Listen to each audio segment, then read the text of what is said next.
with independence looming in the background, we don't know if it's a guaranteed thing. So if we're making wins along the way, even if it doesn't work out, we're in a better position. So Yes. in a game of chess, this is what we want to be doing, essentially. Yes. Yeah, just before you jumped on, me and Mike were talking about, in engineering terms, we often draw these diagrams, these wishbone diagrams, where you always have a positive, negative, and then positive, negative. So you have to think of something not happening. I mean, people talk about the referendum as if it will automatically win it. No, you have to put a yes/no possibility, right? So in the grand scheme of things, everything that Danielle's advancing for us right now is useful, period. My ideal win is a separate Alberta, but if I can't be a separate Alberta, I certainly do want a really, really strong one within Canada. I just worry, it's a topic that comes over and over and over. I mean, I still worry the fact that they outnumber us out east, man. There's 25 million to our 5, and they can always vote against us. And I get pushback from this, but I think it validates in the AGM and other places, we are different. The other one we talked about was like repealing the no-fault. Alberta is getting ready to do no-fault insurance, and the membership clearly said, no, we don't want that. I mean, that's a fundamental difference from the rest of most of Canada. Almost everywhere else in Canada, insurance is A, provincial, and B, no-fault. So we have private at-fault insurance. Gun rights are different here. Like we are promoting. If to the Canadians who argued with me online that they're the same as us, then why are you doing things differently?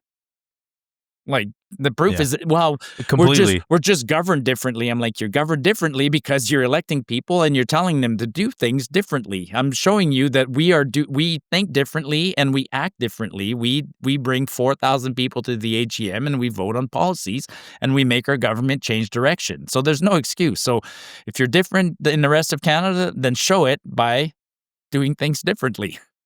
Yeah, it's a mindset that people don't really grasp. Like, people think that we're being like, we said it before, like, oh, we're being redneck Albertans, or we're being like cocky or being arrogant or whatever. But no, like, if you've done any traveling or if you've lived anywhere else in the country, you know that there just is something fundamentally different about the mindset of an Albertan versus a Nova Scotian or a PEI Islander.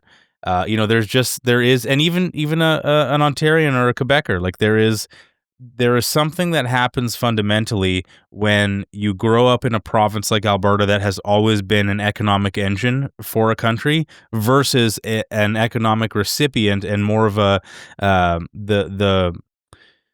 the holding place of a managerial or an administrative type class. Like, they get used to things being a certain way because they're allowed to have that benefit because of the work that's done elsewhere that they don't see. And so they don't develop that mindset fundamentally. And it's measurable now. It's not just anecdotal. It's measurable, right? Like today, there was today or yesterday this week, it's a report from the Fraser Institute. Say what you want, whether you like them or not, but it's a report from the Fraser Institute that shows the economic freedom of all 87 jurisdictions in North America. And Alberta is the only one that's a second-tier jurisdiction when it comes to economic freedoms compared to other provinces. And people go, what does that mean, economic freedom? And I just gave you an example. I'm free to choose whatever insurance I want. If you live in other places, you're not free. God, in Quebec, they're so restricted. I mean, in Quebec, if you enter into a lease, you can only enter into a lease from July 1st to July 1st. Like, that's in the law. You rent an apartment in Quebec, it's from July to July.